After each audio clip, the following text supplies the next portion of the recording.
Assalamualaikum warahmatullahi wabarakatuh. Innal hamdalillah nahmaduhu wa nasta'inuhu wa nastaghfiruh wa na'udzu billahi min syururi anfusina wa min sayyiati a'malina. May yahdihillahu fala mudilla lahu wa may yudlil fala hadiya lahu. Asyhadu an la ilaha illallah wahdahu la syarika lahu wa asyhadu anna Muhammadan abduhu wa rasuluh. Ya ayyuhalladzina amanu taqullaha haqqa tuqatih wa la tamutunna illa wa antum muslimun. Amma ba'du fa inna asdaqal hadits kitabullah wa khairal hadi hadi Muhammadin sallallahu alaihi wasallam wa syarrul umuri muhdatsatuha wa kullu muhdatsatin bid'ah wa kullu bid'atin dalalah wa kullu dalalatin finnar. Allahumma salli ala Muhammad wa ala alihi wa sahbihi wa man tabi'ahum bi ihsan ila yaumiddin. Saudara-saudaraku,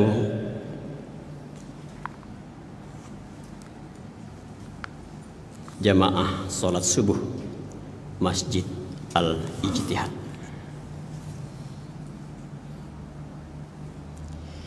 Jihad itu berasal dari kata jahada. Jihad itu bisa berupa fisik, seperti yang dilakukan oleh Rasulullah dan para sahabat, bermakna qital. Tapi jihad juga bisa secara batin. Itulah yang disebut dengan mujahadah, bermujahadah.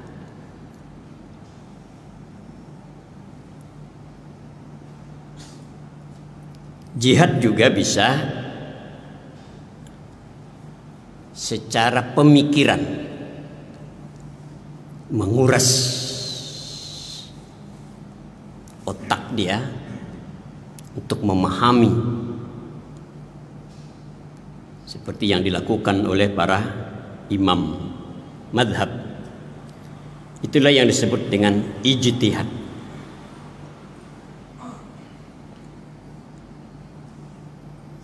Bahkan jihad juga bisa dengan harta. Ya ayyuhalladzina amanu hal adullukum ala tijarah tunjikum min adzabin alim tu'minuna billahi wa rasulih wa tujahiduna fi sabilillah bi amwalikum wa anfusikum.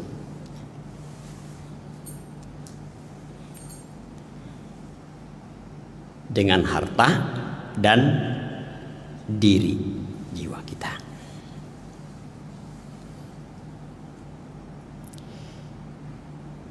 Jihad itu mempertahankan diri dari serangan musuh. Jihad itu menegakkan agama Allah. Karena itu bagi kita yang aktif di persyarikatan, itu bagian daripada jihad.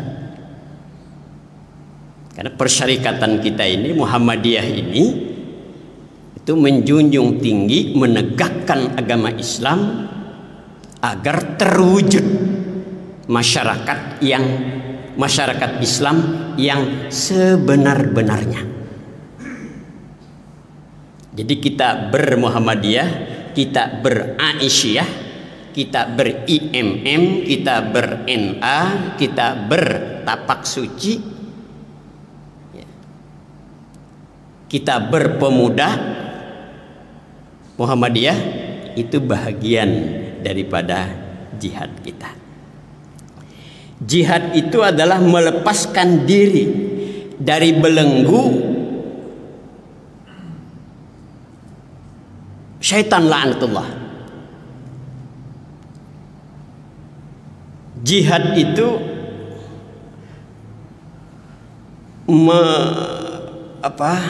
memerangi atau mengendalikan diri dari hawa nafsu. Meski hadisnya bermasalah, ya. Ketika Rasulullah dan para sahabat pulang dari satu peperangan besar, Rasulullah mengatakan, kita baru kembali dari peperangan kecil. Roja'na minal jihadil asghar ilal jihadil akbar. Kembali dari jihad kecil menuju jihad akbar, yaitu menjelang puasa waktu itu. Mengendalikan hawa nafsu dinilai jihad akbar, jihad besar. Sekali lagi, meskipun dari segi hadisnya ini bermasalah, ya, dinilai bermasalah oleh sebagian ulama. Tapi mengendalikan hawa nafsu itu bukan perkara gampang juga, bukan perkara gampang. Jihad itu harus dilakukan dengan penuh kesungguhan. Namanya jihad. Mari kita lihat firman Allah di dalam Al-Quran pada ayat ke-78, ayat terakhir dari surah Al-Hajj, surah nomor 22. Walladzina jahadu wajahidu fillahi haqqa jihadi.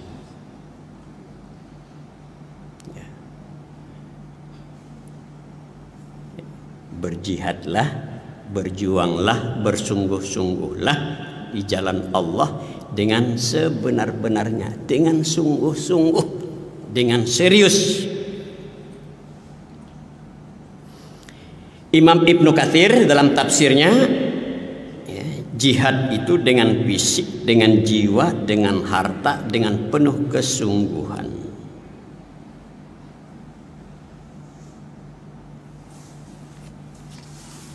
Jadi sekalian,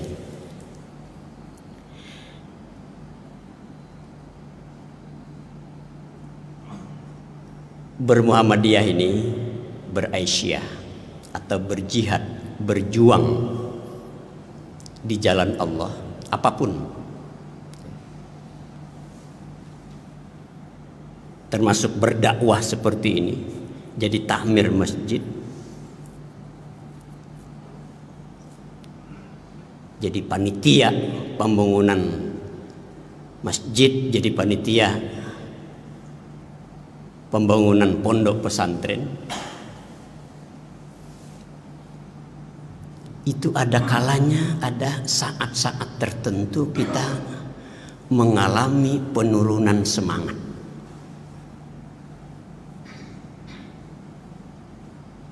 Tidak selamanya kita menggebu-gebu bersemangat. Itulah yang disebut dengan futur. Futur. Ada orang bersemangat ketika baru dilantik, baru saja terpilih, ya, jadi pengurus Muhammadiyah, semangat kerja.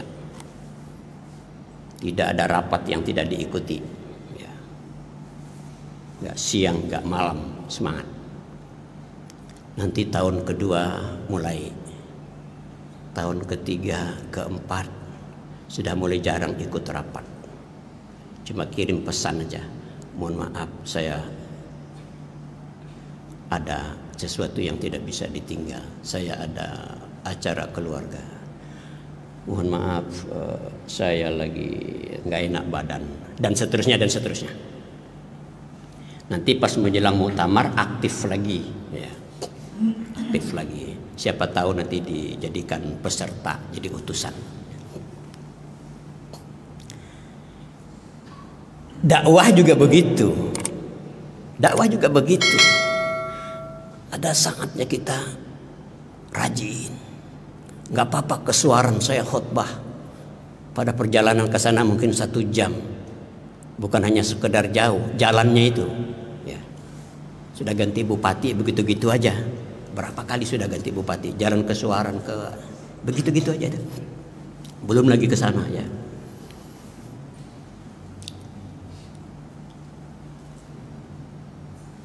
Tapi ada kalanya kita kok malas rasanya. Ini kan Muhammadiyah Gunung Tabur sebulan sekali, baru sebulan sekali itu dapat jadwal khutbah di perbatasan Bulungan Berau. Wah, itu kan lumayan jauhnya itu kan, di KAP Maning, komunitas adat terpencil ya. Itu masuk Birang itu Pak, masuk Birang, RT 1 Birang. Saya lihat jauh juga ya, sampai perbatasan Bulungan sana, RT 1 Birang. Pada aslinya RT 1 Birang itu ya di kampung Birang itu, yang dulu ada jembatan gantung itu. Nah, yang dulu katanya Birang itu termasuk daerah endemi apa malaria ya, kalau nggak salah ya.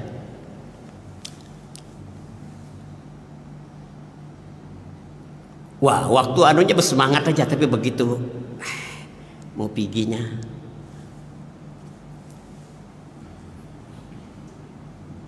pas gerimis lagi. Nah, begitulah. Ada perasaan. Gitu juga dakwah ini. Gitu Mas Yanto mungkin, Ustaz bisa kan ngisi kajian Al-Islam bi Al-Ijtihad.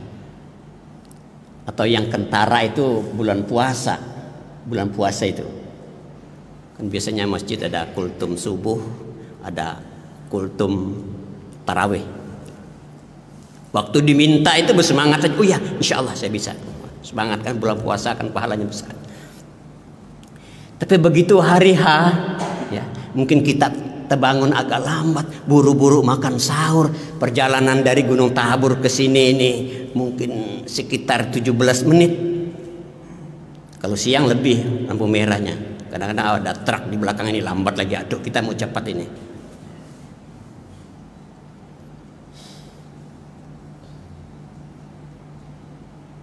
Pas gerimis lagi, aduh, coba naik mobil tadi. Padahal mau cepat naik motor kan. Saya suka naik motor, kenapa lebih cepat bisa menyalip-nyalip ya. Ada perasaan begitu itu. Sekarang gimana caranya supaya kita ini tetap bersemangat dalam apa saja. Mungkin ada saatnya kita ini kok ada malas rasanya lah, mau ke masjid salat subuh ini. Udah biasanya rajin, kok ada kadang-kadang. Atau bermajelis taklim. Nah, begitu juga bermajelis taklim. Pengajian kita itu kadang-kadang banyak, kadang-kadang ada malas rasanya. Yang tiap malam Senin itu.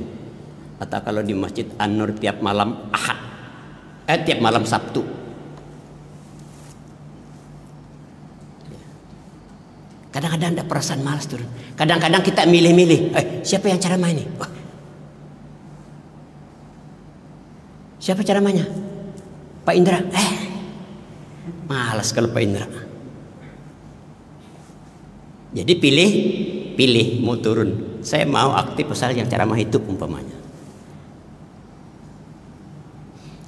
Nah, saya tidak terlalu banyak berteori ya. Agar semangat kita itu tetap prima seperti para rasul dan sahabat yang sepertinya tidak ada kekurangan energi untuk menyebarkan, mendakwahkan Islam ini, maka mari kita tengok Al-Quran dan akan kita kaji Al-Quran ayat ke 120 surah 11 surah Hud. A'udzu billahi minasyaitonir rajim. Wa kullan naqussu 'alaika min anba'ir rusul man thabbitu bihi fuadak.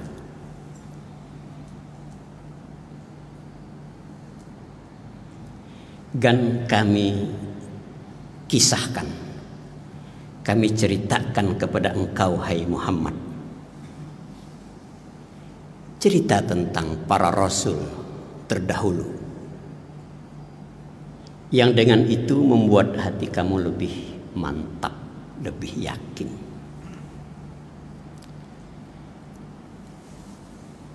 Jadi resepnya antara lain ma'rifatur rasul, pelajari sirah nabawiyah.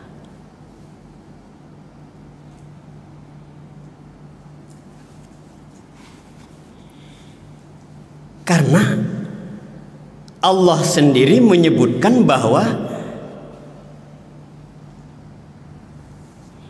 cerita di dalam Al-Quran itu membuat hati kita semakin mantap. Cerita-cerita tentang nabi-nabi terdahulu itu membuat hati kita kian teguh di dalam memperjuangkan Islam ini.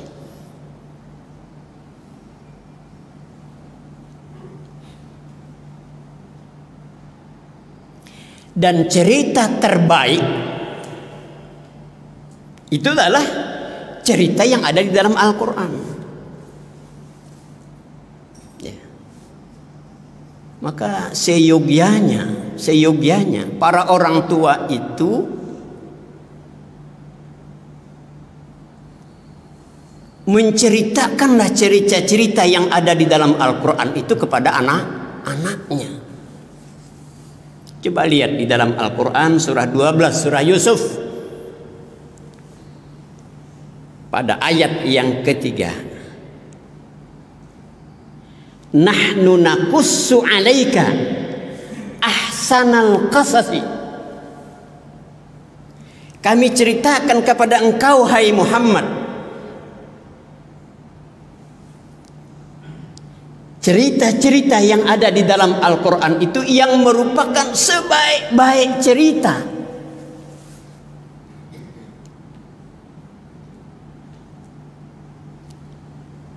Bukan berarti saya tidak setuju ya, beberapa ada program Aisyah itu lomba mendongeng ya, mungkin untuk melatih kecerdasan atau apa ya. Tetapi saya kira kita harus dulu lah. Sebelum kita mendongeng, mengenai bagaimana cerita mendongeng, cerita-cerita yang ada di dalam Al-Quran itu kita paham betul. Dan cerita Al-Quran itu penuh dengan cerita. Bahkan ada salah satu surah ke-28 namanya Al-Qasas. Apa arti Al-Qasas? Kisah-kisah.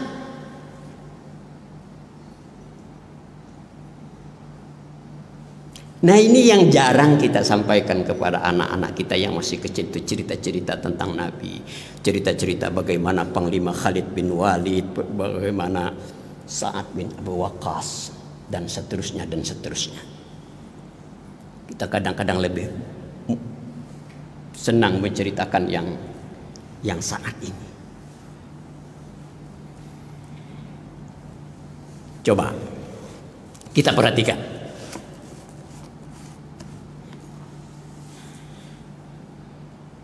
Seorang nabi ya, seperti Nabi Ibrahim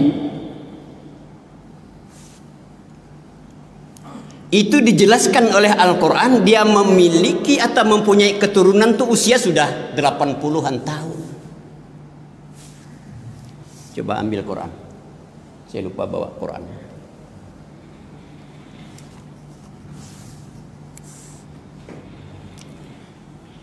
Usianya sudah tua. Demikian juga Nabi Zakaria. Nabi Zakaria itu lebih lagi ya. Bisa kita lihat di dalam Al-Quran pada surah 19, surah Maryam.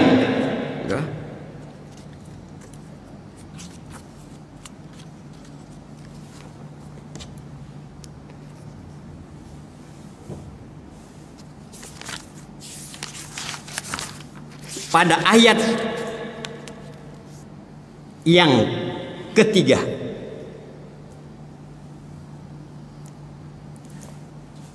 Zakaria mengatakan, qala rabbi inni wahadal azmu minni washta'ala ar-ra'su syaiba walam akun bidu'aika rabbi syaqiyya.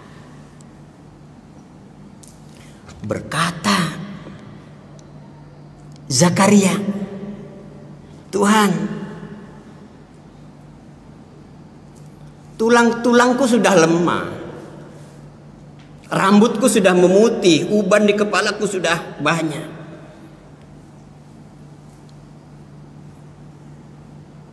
Saya ingin punya keturunan. Dan aku tidak pernah bosan di dalam berdoa kepada Engkau. Tidak ada. Nabi Zakaria tidak kehabisan energi untuk berdoa. Saya tidak pernah bosan katanya berdoa. Karena aku yakin Engkau pun tidak kehabisan stok, tidak akan kehabisan modal di dalam memenuhi permohonan setiap hamba-Mu.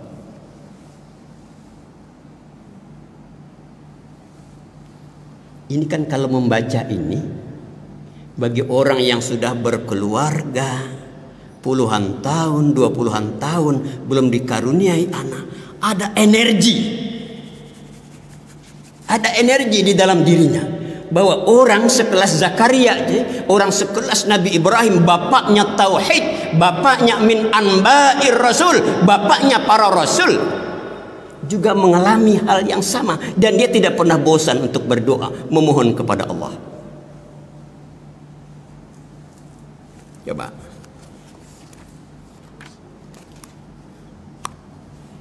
di dalam surah 42 ya, Asy-Syura,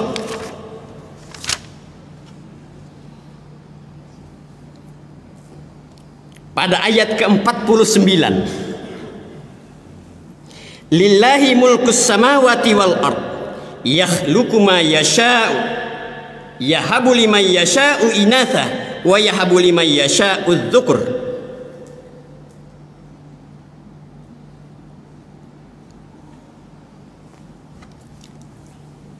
Dalam hidup ini Bapak-bapak, dalam hidup ini dijelaskan dalam ayat ini 49 ayat 50 ya. Ada orang rumah tangga yang dikaruniai oleh Allah keturunan perempuan semua. Ada. Saya punya teman dulu di PLN waktu ketika saya masih tugas di Tarakan. 7 anaknya perempuan semua, makon raya semua, bubedian kaparais. Nah. Padahal dia orang Batak. Orang Batak ini rupanya kalau dia punya anak perempuan, dia nggak berani pulang. Pak Simanjuntak, Sirman Simanjuntak, mungkin ada adatnya ya. Dia kurang begitu direken lah ya. Begitu yang ke-6, yang ke-7 lahir. Weh, Pak Indra, perempuan lagi pusing dia. Sekarang sudah pensiun. Ada nggak Nabi begitu? Semua anaknya perempuan. Ada. Nabi Lot. Ada. Kemudian dalam hidup ini ada orang laki-laki semua anaknya. Pengen dia mendapatkan perempuan. Ada nggak begitu? Itu jemaah At-Tanwir ada 6 sudah anaknya. Ya, laki-laki semua. Pak Suwardin namanya. Ya. Dia masih berharap tapi istrinya nggak mau sudah. Ya. Ada nggak Nabi begitu? Ada. Nabi Ibrahim tuh semua laki-laki anaknya. Nggak ada perempuan. Ada juga dalam ayat ini Allah karuniakan manusia itu dengan keturunan ada laki-laki, ada perempuan. Ada nggak begitu? Banyak. Nabi ada? Ada. Nabi Muhammad ada laki-laki, ada perempuan. Tapi ayat ke-50 juga menyebutkan bahwa ada orang yang Allah tidak karuniakan kepada rumah tangga itu keturunan. Ada. Ada nggak Nabi begitu? Ada. Nabi Yahya, Nabi Isa, Nabi nggak punya anak.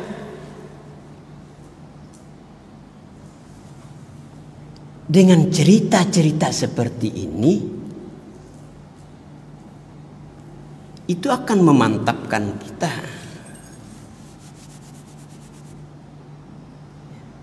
Untuk memantapkan penceramah ini, walaupun sudah 28 tahun berkeluarga, tetap berduaan. Ada Nabi sebelum itu. Banyak nggak ulama begitu tuh? Banyak. Bahkan yang nggak dapat jodoh pun ada di dunia. Ada nggak ulama begitu nggak nikah-nikah? Ada. Imam Ibnu Katsir, Ibnu Taimiyah. Ibnu Taimiyah itu kan nggak berkeluarga. Siapa lagi?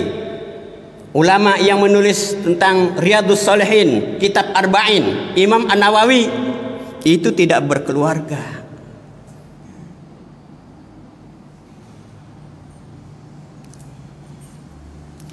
Itu hanya sekedar contoh saja. Karena itu di dalam ayat tadi ketika Allah memulai ayat ke-49 surah Asy-Syura tadi itu, surah 42 tadi, ketika Allah menjelaskan bahwa manusia itu ada yang Allah hanya berikan keturunan perempuan saja, atau ada yang Allah berikan laki-laki saja, atau bahkan kedua-duanya ada, atau bahkan yang mandul sekalipun,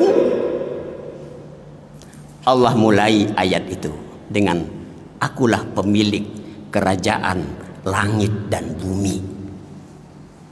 Seolah-olah Allah mengatakan, apapun usahamu, kalau aku tidak berkenan, aku yang menguasainya semua.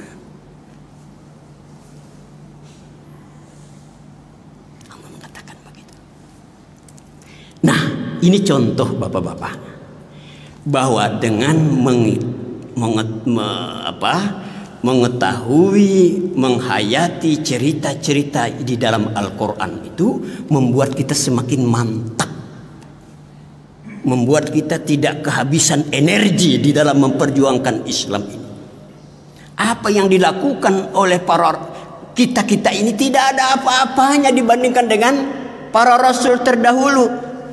Saya ini berdakwah mulai tahun 1993-an. Ya, hampir 30 tahun ya, 28 tahun sudah berdakwah ya. Ke Malinau, ke Bunyuk, kemana-mana dulu ketika saya di Tarakan itu ya, masuk ke pelosok-pelosok. Tidak pernah saya dilempari orang.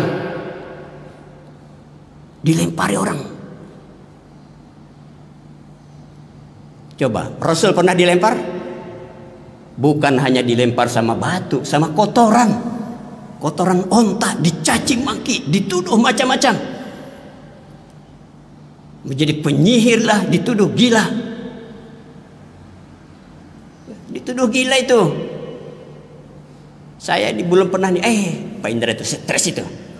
Belum ada lagi. Bukan saya minta. Tapi dibantah oleh Allah.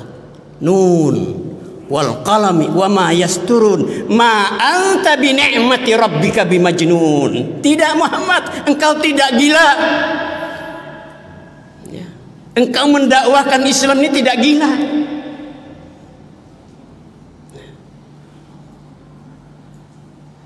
Dilempar, diusir, bukan orang lain, keluarganya sendiri yang mengusir,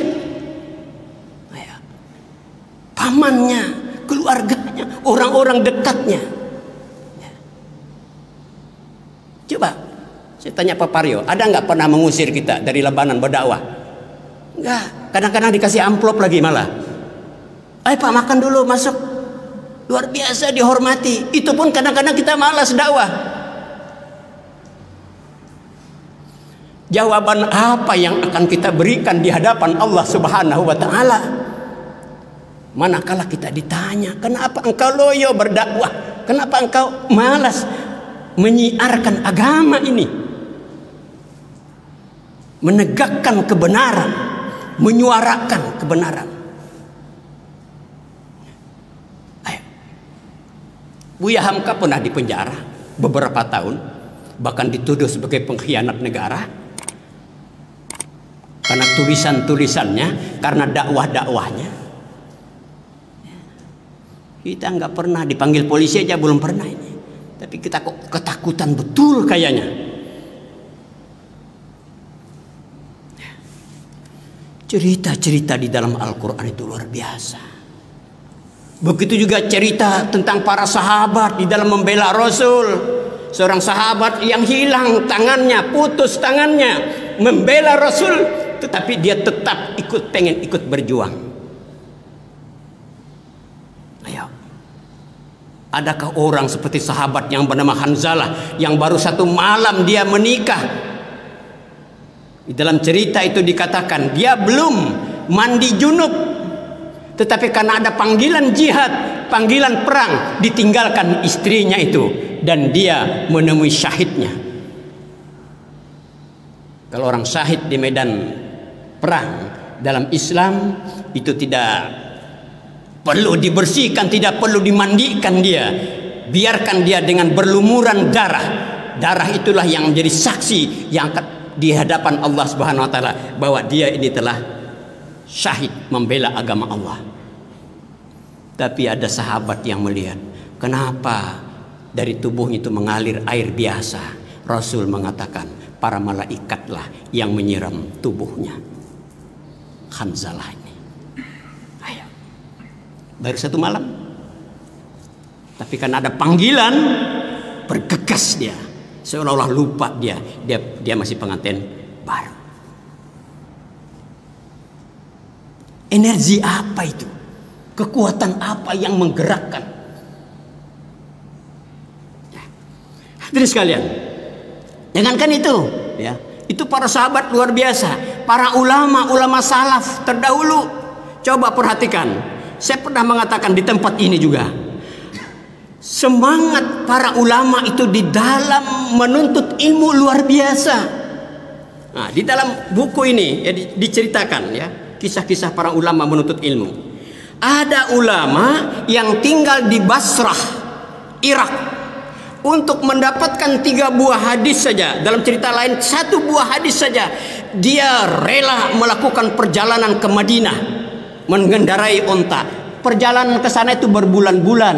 Berarti dia membutuhkan energi yang kuat, dia membutuhkan dana juga untuk bekal dia menuju Madinah.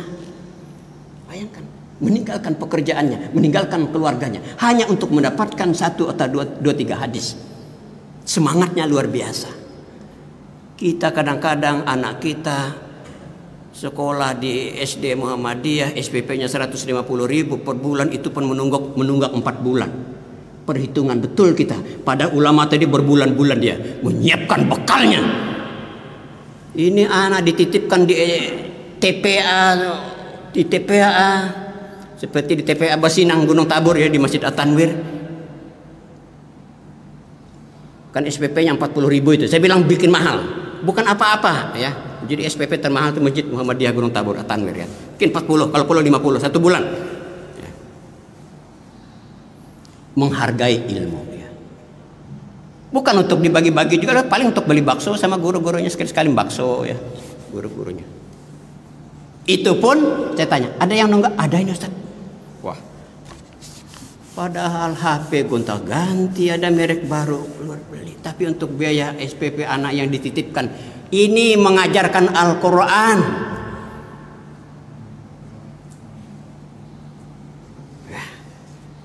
Ini ulama ini.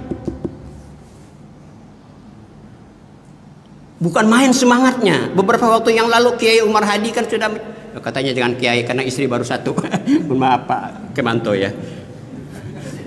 Ya katanya syarat Kiai itu harus istri minimal 2. Kalau 1 belum cocok dipanggil Kiai.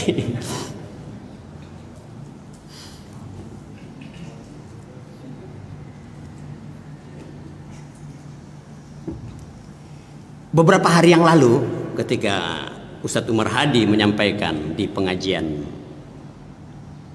pimpinan cabang Muhammadiyah Gunung Tabur, mengatakan begini tentang semangatnya ulama zaman dahulu itu menuntut ilmu. Ada ulama yang selama 30 tahun, mungkin pernah juga disampaikan di sini, selama 30 tahun wudhu sholat subuhnya itulah wudhu ketika dia isya tadi itu. 30 tahun. Apa maksudnya? Maksudnya kalau dia batal wudhu lagi, hampir semalaman dia tidak tidur. Apa? Mengkaji kitab, menulis. Imam An-Nawawi itu umurnya memang tidak panjang, sekitar 40-an tahun lah umurnya, dan dia tidak berkeluarga, ya. Dia ikut mamanya saja di dalam riwayat itu. Imam An-Nawawi. Tapi Imam An-Nawawi ketika mensyarah, ya, menjelaskan, menguraikan hadis Imam Muslim, kitabnya itu 1 depak begini tebalnya. Itu baru 1 judul. Imam An-Nawawi. Karena itu kata Ustadz Umar Hadi, dan pernah saya dengarkan juga dari seorang ulama, dari seorang penceramah, sepintar-pintarnya ulama sekarang ini, sepintar-pintarnya ulama di dunia sekarang ini, kumpulkan aja ulama-ulama terpintar, tidak akan pernah menyamai para ulama kita di zaman dulu. Tidak akan pernah. Ulama sekarang ini kan paling menukil-nukil. Menurut Imam An-Nawawi, menurut Imam Ibnu Taimiyah, menurut Ibnu Katsir, menurut ulama-ulama terdahulu, tidak akan bisa menyamai. Karena semangatnya yang luar biasa tadi. Kita ini kan belajar membuka Al-Quran, membuka kitab, membuka ini paling-paling kalau mau ceramah baru kita buka. Oh, besok ini kita mau ceramah, khutbah di Suaran ini. Aduh, itu pun Google kita buka, bukan dari sumber aslinya. Tapi ulama zaman dahulu itu bahkan ada di dalam buku yang lain, ya, saya baca ada ulama yang dia itu sholat berjamaah ke masjid, dia hanya sholat wajib aja, dia tidak sholat ba'diyahnya, tidak ada dia begitu salam maghrib, sholat isya, pulang. Rupanya apa? Dia pengen cepat-cepat buka kitab, dan itu bagi mereka lebih utama, lebih besar pahalanya daripada dia ini. Kita tidak membayangkan bagaimana ilmu Islam ini, ilmu hadis, ilmu apa segala macam itu, seandainya para ulama-ulama zaman dulu itu malas di dalam mengkaji kitab ini, malas menulis dengan segala keterbatasan sarananya. Ayo. Ya, itu para ulama. Itu kan membangkitkan semangat kita dengan mengetahui cerita-cerita seperti itu. Okelah kejauhan Imam An-Nawawi, kejauhan Ibnu Taimiyah yang hidup di abad ke-6 Hijriah. Gak usah jauh. Kalau kita di Perserikatan, tengok, coba baca cerita-cerita tentang Kiai Haji Ahmad Dahlan itu. Itu membangkitkan semangat kita untuk bermuhammadiyah ini, untuk berislam. Bermuhammadiyah itu kan artinya berislam.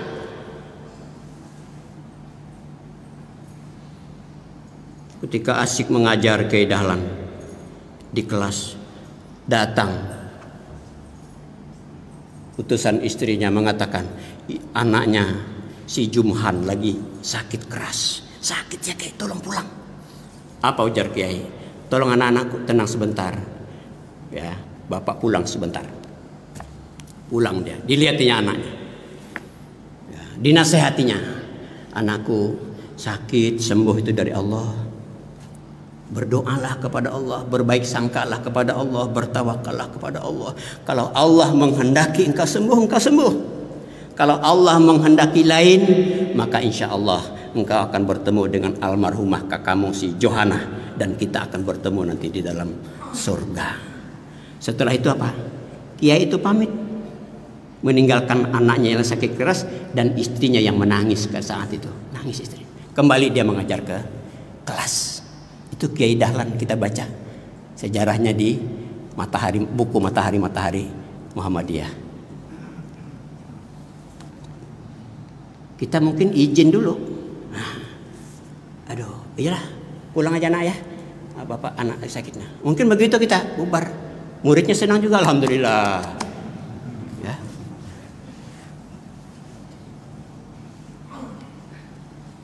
Istrinya menangis, ditinggal oleh Kiai Ahmad Dahlan. Bilang, Kiai, memangnya kalau saya tunggu anak, saya tunggu 2 jam, sembuh langsung setelah saya tunggu ini? Enggak juga. Atau begitu saya tinggal langsung, pastikah dia mati? Enggak juga. Tingkat ketawakalan tinggi, luar biasa ya. Nah, itu kan perlu kita tahu. Kiai Dahlan begitu. Cerita lagi. Oh, sampai jam berapa ini? Ayo sudah, ya kasihkan ya. Baik, ini Kiai A.R. Fahrudin juga begitu. Kalau kita cerita-ceritanya luar biasa itu ya, luar biasa ini ya, sehingga membuat kita bersemangat. Kita sehingga seolah-olah tidak kehabisan energi. Ada orang-orang terdahulu, ada contoh-contoh yang sebelumnya, sehingga wajar kalau di dalam Al-Quran itu banyak cerita-cerita. Dan Allah sendiri mengatakan kepada Nabi kita Muhammad sallallahu alaihi wasallam, wa kullan naqussu alaika min anba'ir rusul. Kami ceritakan semua cerita-cerita para rasul sebelum engkau, hai Muhammad. Apa tujuannya? Manuthabbitu bihi fuadak. Dengan cerita-cerita itu maka hatimu tambah mantap, kamu tambah kokoh, kamu tambah bersemangat. Itu pula lah mungkin dalam rangka meningkatkan semangat umat Islam ketika sudah mulai kendor pada saat itu, maka dibikinlah syair-syair, cerita-cerita tentang Nabi. Ada berjanji, ada adiba, ada maulid habsyi. Apa isinya? Cerita-cerita tentang Nabi. Rupanya cerita-cerita itu bisa membangkitkan semangat. Ayatnya ini. Kelemahan kita ini, begitu lihat buku setebal ini, aduh, kapan selesainya baca begini nih? Ar-Rahiqul Maktum, Sirah Nabawiyah, ya, perjalanan hidup manusia agung Rasulullah Muhammad sallallahu alaihi wasallam. Pada dengan membaca ini bisa jadi meningkatkan keimanan kita. Ya, luar biasa. Tunggu dulu. Saya ini berkuasa sampai 6:30 ya. Tapi kalau ada yang pengen cepat, silakan aja ya. Sampai 6:30 paling lama ya. Tapi jangan lupa ada nasinya kan. Coba. Itu tadi ya. Jadi saya akhirnya memaklumi, kenapa maulid diba berjanji al-habsyi itu cerita-cerita. Rupanya cerita-cerita itu memang bisa membangkitkan semangat. Contoh, jangankan cerita, saya ambil dari buku Bahagia dalam Naungan Al-Quran dan Sunnah, ditulis oleh Adi Hidayat ya. Waktu saya ke Jakarta sama Ustadz Dedi, padanya ada Ustadz Dedi ya di belakang ini ya, guru tahsinnya di Gunung Tabur, Muhammadiyah Gunung Tabur ya. Sebelum pandemi ke sana ya, kita ke tempat Ustadz Adi Hidayat pengajian ya, supaya bisa ketemu sama Adi Hidayat ya. Walaupun nggak ketemu, nggak bisa salaman, orangnya ribuan ya. Jadi pengajian dia itu bapak-bapak ya, pengajiannya itu beliau kan tinggalnya di komplek ya, komplek perumahan ya, model BI begitulah ya, model BI. Jadi beliau punya masjid ya, masjidnya kurang lebih begini aja ya, udah lebih begini. Tapi apa, kita menuju rumahnya saja untuk sholat maghrib di jalan-jalan itu sudah banyak, penuh, nggak bisa kita mendekat, banyaknya jamaahnya itu luar biasa. Beliau kan tinggalnya di Bekasi. Nah, ada orang jual bukunya. Saya mau cerita tentang ini. Seorang ulama, namanya Abu Bakar Al-Mutawwi'i. Saya baca saja biar cepat ya. Beliau adalah murid Imam Ahmad bin Hambal ya. Abu Bakar Al-Mutawwi'i ini ya, yang rutin mengikuti kajian kitab Al-Musnad. Jadi Al-Musnad itu kitabnya Imam Ahmad bin Hambal ya. Selama 12 tahun aktif mengikuti kajian beliau ini. Bayangkan pengajian 12 tahun ini. Kita seminggu sekali aja kok perasa aktif sudah perasaan. Wih, aktif saya ini ijtihad. Seminggu sekali. Berapa bulan? Baru 3 tahun. Nah, ini 12 tahun. Tetapi beliau ini Abu Bakar Al-Mutawi'i ini tidak memiliki sedikit pun catatan, walaupun satu hadis. 12 tahun mengikuti kajian tapi nggak ada catatan, biar satu biji hadis nggak ada. Beliau ternyata hadir hanya sekadar ingin memandang Imam Ahmad bin Hambal, hanya pengen lihat aja. Rupanya bagi ulama, bagi orang-orang pintar, memandang orang soleh itu, memandang orang yang mendalam ilmunya itu bisa membangkitkan semangat dia di dalam berjuang. Buya Hamka itu saya pernah baca ya. Beliau kadang-kadang bertamu ke tempat kakak iparnya, Buya A.R. Sultan Mansur. Sama-sama tua sudah. Kenapa? Karena kalau ketemu dengan Buya Sultan Mansur, semangatnya tinggi lagi, bersemangat lagi. Buya Sultan Mansur itu luar biasa, itu gurunya Hamka, kakak iparnya juga. Karena kakaknya Buya Hamka itu namanya Fatimah, itu nikah dengan Buya A.R. Sultan Mansur. Sultan Mansur itu luar biasa, gurunya Muhammad Natsir, tapi hidupnya sangat sederhana.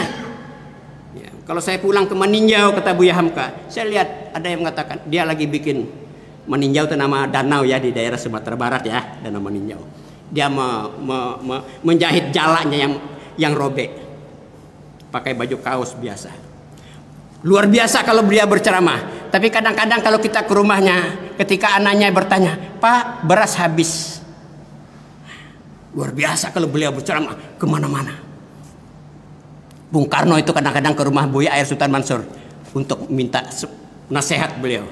Tetapi kadang-kadang beras di rumah tidak ada. Kita mana bisa ceramah kalau beras nggak ada?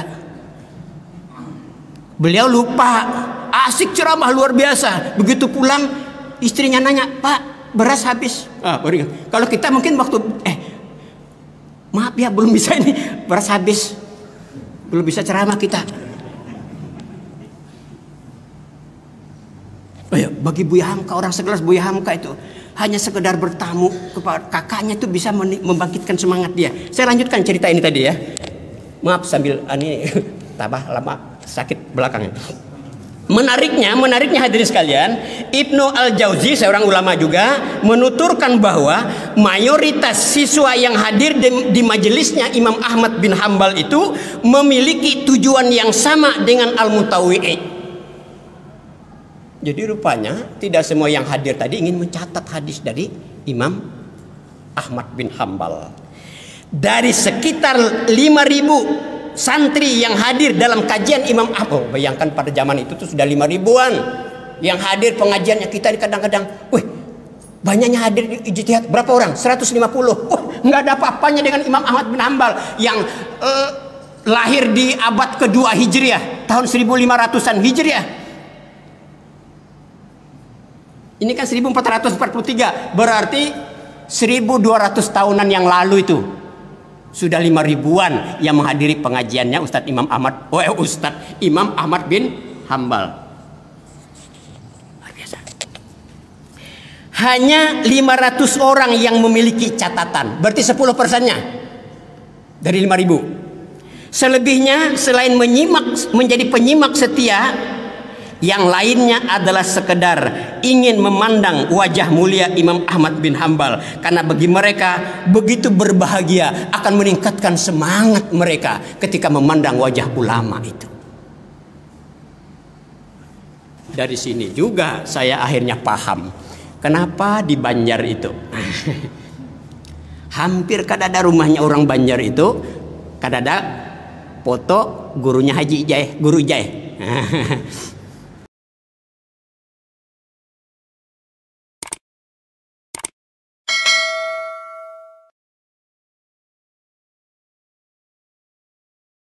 Tapi kalau kita foto ada Kiai Haji Ahmad Dahlan mungkin, atau foto Kiai Suja mungkin bisa kita ingat-ingat cerita tentang semangat beliau. Saya kira nggak masalah seperti itu, karena bagi orang-orang seperti ini tadi, Abu Bakar Al-Mutawi'i tadi ternyata memandang wajah, dia 12 tahun itu rutin ingin melihat wajah. Begitu dia mulai loyo, mungkin mau tahajud, datang lagi ke kajiannya Imam Ahmad bin hambal, bersemangat lagi. Aduh, bapak-bapak hadirin sekalian, terlalu panjang saya cerita.